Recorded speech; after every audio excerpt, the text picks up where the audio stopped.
we've developed real acumen around crisis management, which can mean a lot of different things as families are navigating different kinds of situations. It could be an academic crisis in a way, that a student is on academic probation, or it's not going to be, or the school has now decided that it's not going to be sustainable. Maybe a school's not recontracting with a student and a family is faced with a transition that they weren't wanting or necessarily anticipating.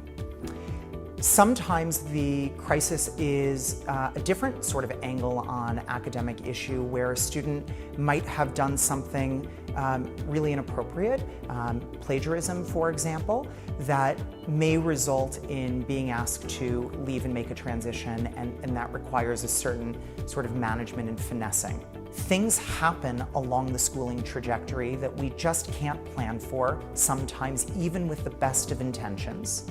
And families benefit from having an objective, creative, calm problem solver with expertise in curriculum and instruction, as well as the integrated supports around scaffolding for students with learning challenges and/or emotional challenges, both here in New York City and well beyond in terms of the national and international schooling landscape. If you're experiencing a crisis, just call us and we'll help.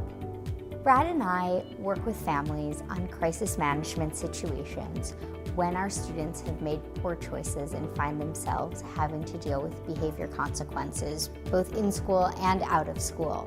It can often be very difficult for families to try to navigate the parent population, the student community, but also the school administration.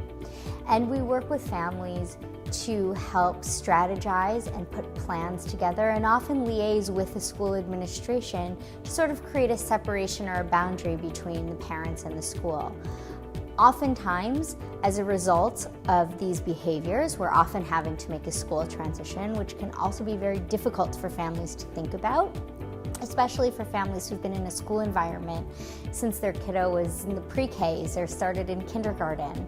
And there's a loss there of losing that community and having to sort of start over again in a new community.